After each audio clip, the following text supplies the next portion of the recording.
This Marketplace podcast is brought to you by the Cleveland Visitors Bureau. If you're interested in starting a business the right way or investing in young startups, listen to Start in CLE. It's a podcast that discusses how Cleveland is focused on providing unique opportunities while supporting the entrepreneurs of tomorrow. Listen to Start in CLE at 2016cle.com/podcasts. Here is one question among many after last night. What is Donald Trump's economic vision of America? From American Public Media, this is Marketplace.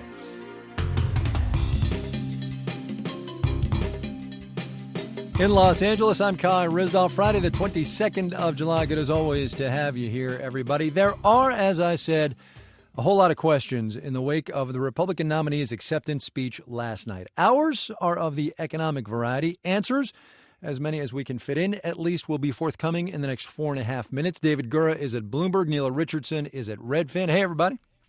Hey, Kai. Hi, Kai. Nela, let me start with you and get your sense of Mr. Trump's speech last night as a statement of his economic vision, would you? Sure. There is no question that the American economy is carrying a lot of baggage, and you feel that in a lot of middle-class households. The anger is real, and it's based on a real reality of lower household incomes and a feeling of less opportunity. The question is, we didn't get a lot of detail on how to solve it. There was a recognition that it exists, which has gone further than some in the political spectrum, but there were no solutions offered that would necessarily solve the problem. David Gura, your sense? Yeah, I think it was one component part of a kind of dystopian vision of America in the year 2016. And you saw Donald Trump again urging sort of us to look inward. He talked about a new Americanism rather than globalism, something that we heard talked about in a different context in the UK before that referendum there on EU membership. You once again heard him touting his business credentials to say that we're going to, lead America back to, I think it was safety, prosperity, and peace. So again, like one component part of what he was saying here. I thought most of the speech did have this sort of dark overtone and was focused mostly on law and order and security. But it was what we heard a lot of what he heard on the campaign trail. Right. Okay. So breaking down that economic section, of which there was one, he made much, Nela, of the trade gap. He said our trade in goods last year, our trade deficit was $800 billion last year. Fact of the matter is, and this is the actual number, if we roll in services, right, because that's how we trade on this planet, goods and services, the trade deficit the United States had was $530 billion. So not entirely accurate there. The question, though, is trade as a proxy for the economy. It's becoming, in his speeches and Mrs. Clinton's speeches and also Bernie Sanders' speeches, it's becoming the whole smash, trade is. It's easy to blame trade for the loss of manufacturing jobs here in the U.S., but there's so much more to the story of globalization than that, more than we have time to talk about. But the Trump's policy is really targeted towards Mexico and China, and it boils down to higher tariffs on their imports coming into the United States. That doesn't solve it for the American people because it just increases the cost of these same goods. And in a situation of stagnant incomes, seeing goods increase does not help families. And so, again, it is a recognition of an issue, but not a solution of how to bring about a change in a really positive way for both countries. David, he spent some time talking last night about the labor force. He said, and this is a quote, 14 million people have left the workforce. The fact of the matter is that since 2008, and this is according to the BLS, the Bureau of Labor Statistics, the American labor force has actually grown by 5 million people. Fact is, though, David, that the workforce is changing in this country, yeah?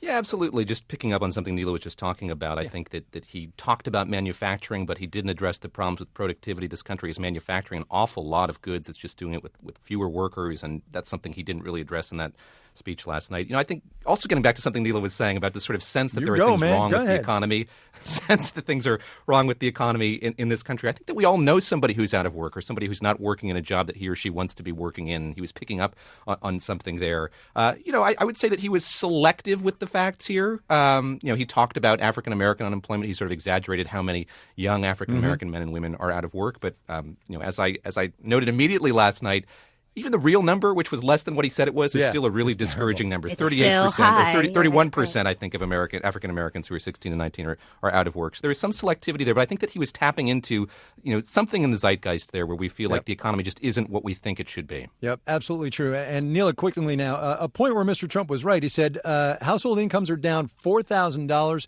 since the year 2000. Fact is, stuck wages, so that was correct, that was accurate. Stuck wages and incomes are among the biggest problems in this economy. Right. That's 16 years of stuck wages, much of which happened under a Republican president and the aftermath of a housing crisis. So the blame was maybe had been misplaced in that speech.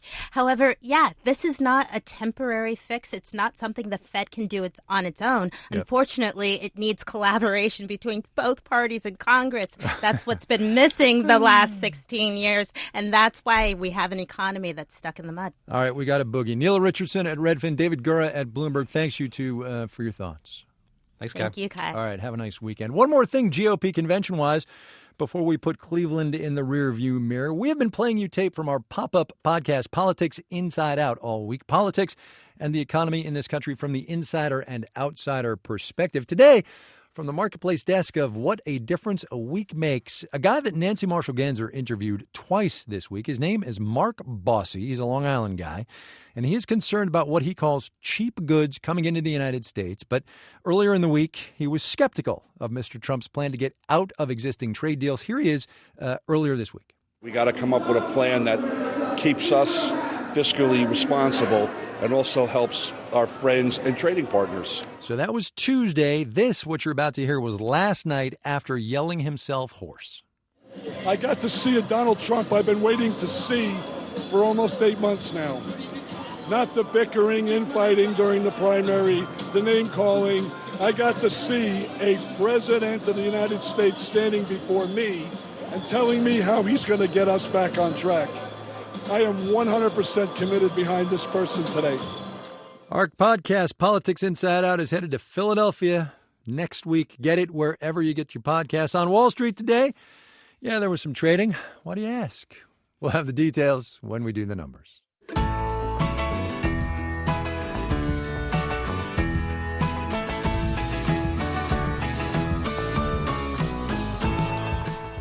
Coming up. It's better now, but we have some ways to go. So the Democrats are going to Philadelphia on Monday. So are we. Kinda. But first, let's do the numbers. Dow Industrial is up 53 points this Friday, 0.25%, 18,570. The Nasdaq gained 23 points, 0.4%, 5,097. The S&P 500 advanced 8 points, 0.4%, 2173. Record, by the way, for the week, and it was the fourth straight winner of a week in a row. The Dow up 0.3%, the Nasdaq up 1.4%. The S&P 500 took home 0.6%. Bond prices held steady. The yield on the 10-year Treasury remained at 1.56%. You're listening to Marketplace. Marketplace is supported by Zip Schedule's online employee scheduling software. Employee shift scheduling can be time-consuming for any business manager. Put aside the spreadsheets and create your next schedule in minutes. With Zip Schedules, you can automatically communicate schedules to your employees. And Zip Schedule's cool mobile app lets your employees check and update their schedules from anywhere. Zip Schedules makes scheduling effortless. For a free trial and 20% off, visit zipschedules.com/marketplace. This Marketplace podcast is brought to you by Earth Class Mail. Earth Class Mail. Earth Class Mail. I run a mobile business, and managing a physical mailbox is just impossible. Since I work remotely, I don't have a physical location. And having the option to choose from Earth Class Mail addresses, it's a lifesaver. So our business actually has no physical office space. And being able to receive our mail and then access that digitally anywhere through the cloud has been a huge advantage. I opened my account for the automatic check deposit, and I love it. It makes running my business so much easier. The fact that they integrate with Bill.com saves me a lot of time. It kind of streamlines my business. Another great thing is I don't have to wait around the mailbox. My favorite thing is check deposit. Check deposit. Oh, definitely automatic check deposit. If you're ready to manage your physical documents just like everything else in the cloud, check out earthclassmail.com and use the promo code MARKETPLACE for your first month free. That's earthclassmail.com, promo code MARKETPLACE. So much simpler. This is Marketplace. I'm Kai Rizdal. While the politics was happening in Cleveland, Ohio this week, We did the economics. Stories about race and poverty and income inequality in Cleveland, Mississippi. The Democrats get going in Philadelphia, PA on Monday, but we are going to get a head start today in Philadelphia, Mississippi. It's not a town without a reputation and a deep history of segregation and racial violence. A special report on the 3 workers for civil rights still missing in Mississippi. The 1964 murders near Philadelphia of civil rights workers Michael Schwerner, James Chaney, and Andrew Goodman resonate to this day. It is also, though, a town that politicians visit, most particularly Ronald Reagan, who the day after he accepted the Republican nomination in 1980 came to Philadelphia to give a speech at the Neshoba County Fair, a very big deal in those parts. It is, I should tell you, scratchy old tape. I believe in states' rights. I believe in people doing as much as they can for themselves at the community level and the private level. You could just about make out what he said, right? I believe in states' rights. This was a controversial speech. States' rights isn't just a throwaway line, but things have changed in history and in this town. How you doing? Mayor James Young, Philadelphia's first black mayor, is in his second term. We met up for breakfast at a small cafe right across from the Neshoba County Courthouse called Taste and See. Sausage and biscuit, I think. There you go. I'll have what the mayor's have. Philadelphia is a small town, a little more than 7,000 people, but the local economy's doing all right, especially the past 2 to 3 years. It's just a combination of homegrown businesses and, you got your Walmarts. Of course, we have Yates, we have Weyerhaeuser, we have big variety of farming, the poultry business, the logging. So this is a diversified economy, this right? Is a you very got forestry, diverse. You got ag, you got...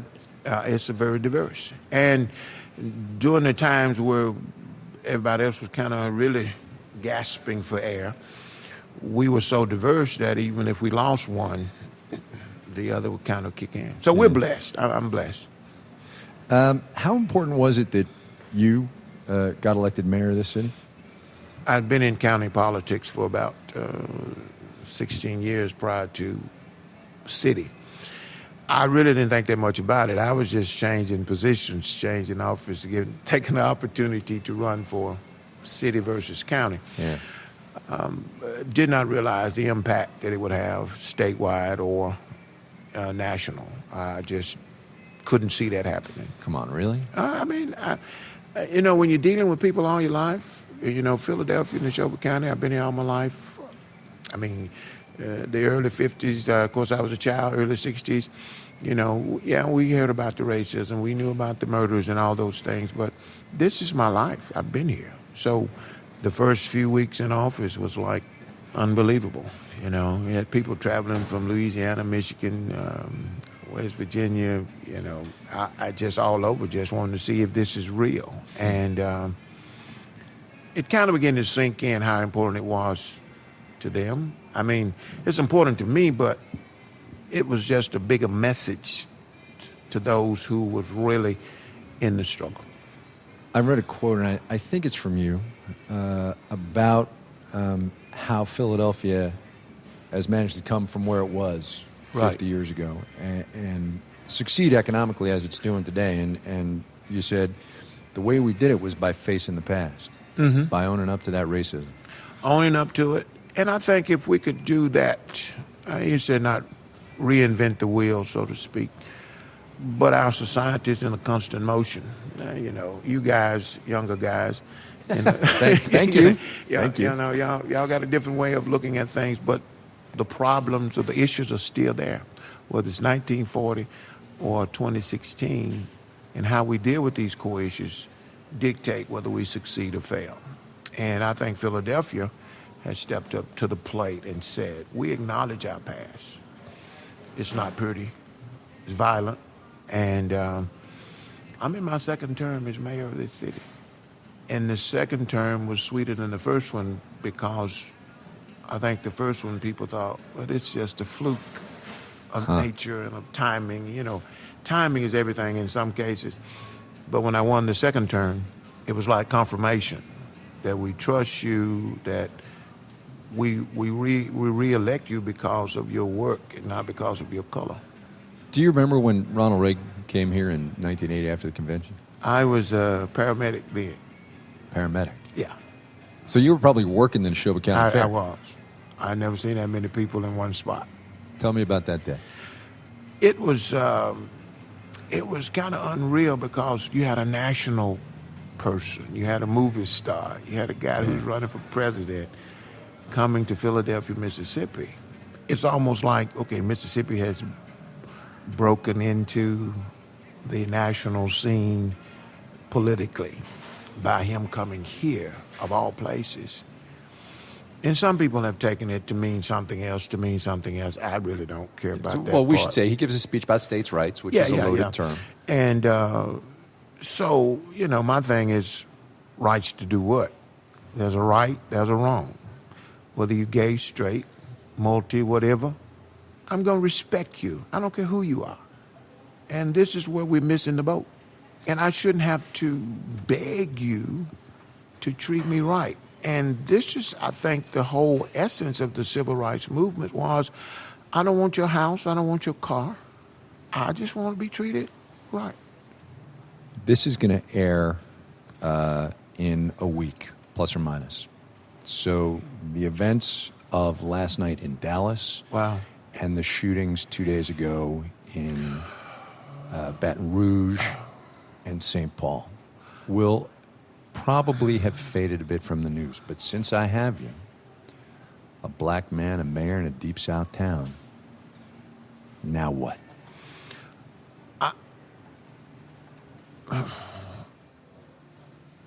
I guess words fail me to try to get inside the head of a violent person. And this is just my opinion.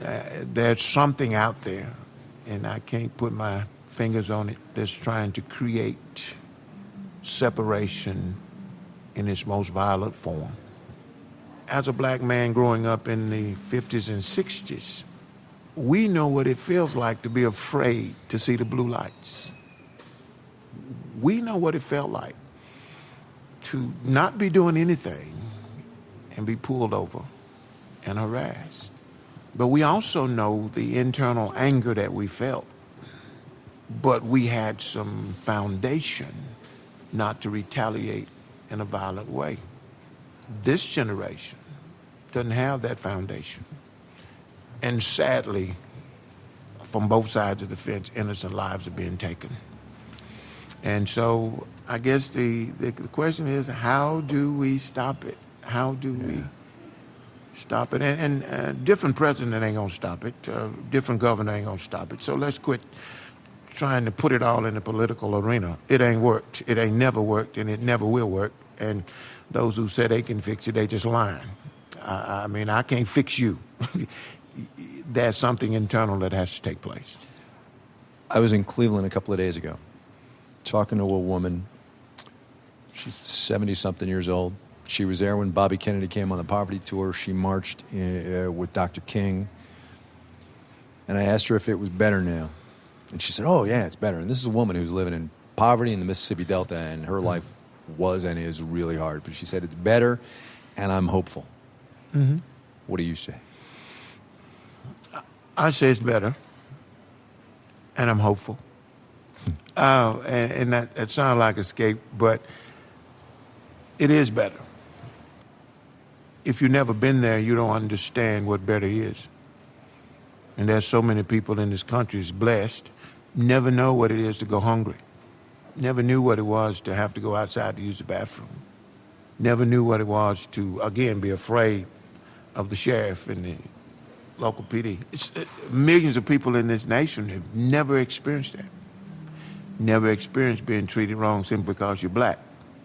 Do we have issues now? Yes. Are they greater now? Yes, because of the split second that you get the news. It happens in Dallas at 6:01, and it's all over the world at 6:05. So we're hearing things more now. So is it better? Yes. Opportunities? Yes. Up to me now? Yes. Freedom to get your education? Yes. Freedom to go where you need to go? Yes. So when I say better, and when she says better, it's better. So when we say that, and I'll use this term, the millennials say, how can you say it's better when we have all these issues today? Well, Mr. Millennium, you hadn't been there. You weren't there. So let me enjoy my better. James Young there, the two-term mayor of Philadelphia, Mississippi, over breakfast a week or two ago. We're going to pick up on that last bit he left off with, the idea of better. What does it mean? What does better mean for the people who live here? The night before we talked to the mayor, I met a couple at Brandy's Blues Cafe right down in that same downtown neighborhood. Alan and Jane Crosswhite were having a night out, dinner and some live music. Jane was born and raised here with her cousin. She's a co-owner of Williams Brothers General Store, their family-owned business that was started in 1907. They sell a little bit of everything. How is business? You know, business is good. Business is always challenging. I'm not going to say we're thriving. I'm not going to say we're getting by. There are good months and there's bad months. That's just the way it is in business. There's a mix of farming and manufacturing around here business-wise, lots of forestry. The Choctaw Indians run casinos and resorts. The courthouse square downtown and the streets nearby are full of little shops, all locally owned. Oh, yeah, I love this weather. But up the road, on Carver Avenue, what used to be Main Street here for the African-American community during the Civil Rights era, the only thing going on, really, is a guy weed-whacking on the side of the road. There's a couple of houses, the rusted bones of an old gas pump or two. Do you suppose they're open? Now, come on in, have a seat. And a place called McClellan's Cafe and Grocery. What's your specialty? I have like soul food. I have like on Mondays, I have like a hamburger, steak, rice, and gravy, string beans and corn, fried chicken, cornbread and rolls. We have lemonade and tea, and we have a variety of desserts. It consists of peach cobbler, chocolate cake, caramel cake, pound cake. You got everything. Strawberry cake, lemon cake. Beverly McClellan Gill is 59 years old. She runs the place now. Her parents opened it up before she was born. So you've seen some things around here? Some things. Some I was told. Yeah. Is it better now than when you were a kid? It's better now, but we have some ways to go. We, as a black race, we have to take on responsibility. We are free, and with freedom comes responsibility. What about economic opportunity? We have some economic opportunities here. We have the Warehouse Company. We have the hospital. We have the casino. But you have to be ready to apply yourself. We have lost a lot of jobs during the bad economic times, but unemployment, which, you know, it helps those that did lose their jobs. But there are some opportunities. We need some jobs. What about young people around here? Did they have a chance? I mean, you've got your own business, right? You're set, basically. I was blessed because of my parents was responsible. Nowadays, you're going to have to get your education. Beverly McClellan Gill and Jane Crosswhite run established businesses that have been a part of the Philadelphia economy for a long time. But what about the people just starting out, the ones that are still trying to get that education that Ms. McClellan Gill was talking about? Hi, how are you? I'm good. How are you? Good, thanks. Kiana Rush is 18 years old, just graduated from Neshoba Central High School, where the majority of the students are white, by the way. She's a member of the Neshoba Youth Coalition. She leaves for the National Guard in August, but she's got a plan. I want to own my own bakery. I want to go to culinary school for pastry. But here's the thing.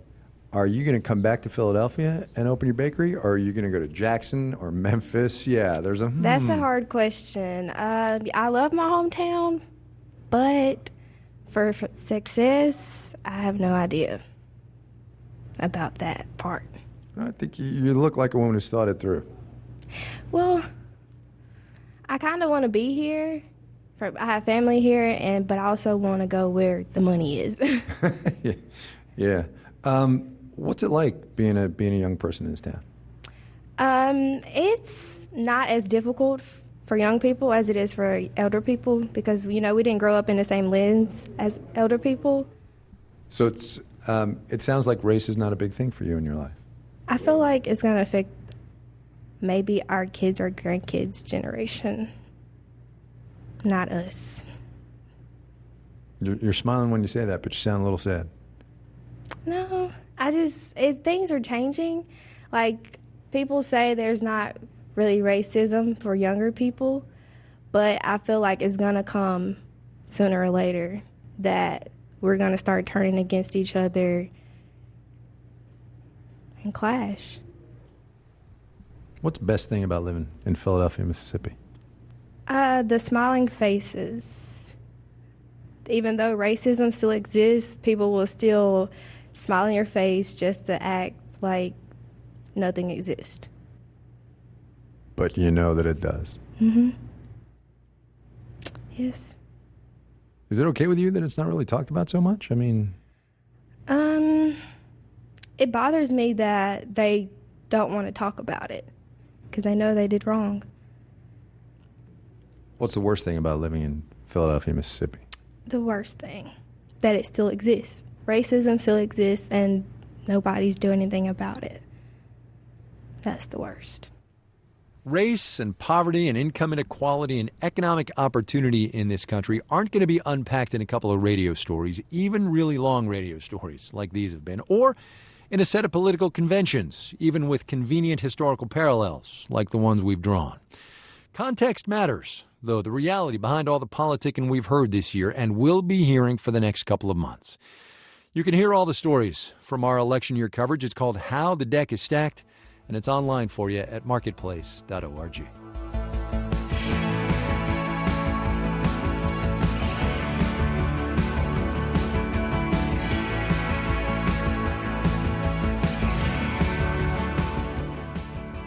This final note on the way out today, which is going to make some portion of you say, wait, Kai, what are you talking about? And some other portion of you feel really, really old. Reports in the Japanese Nikkei Asian Review this week say that later this month, the very last VCR, like last ever, is going to roll off the assembly line at the last company making them, Funai Electric in Japan. Parts are too hard to find, apparently. Also, and in other news, Funai Electric somehow sold 750,000 VCRs last year. No idea who's buying them. All right, there you go. A little political reality, a little economic reality, all in 1.5 hour radio show. The Dow added 53 points today, 0.25%, 18,570. The Nasdaq gained 23 points, about 0.4%, 5,097. The S&P 500 up 8 points, 0.4%, 2173. Our theme music was composed by B.J. Liederman. Marketplace is produced by Nancy Fargali. Sitar Nieves is the executive producer. Deborah Clark is the vice president. I'm Kai Rizdal. We will see you again on Monday, everybody. Have yourselves a good weekend, would you?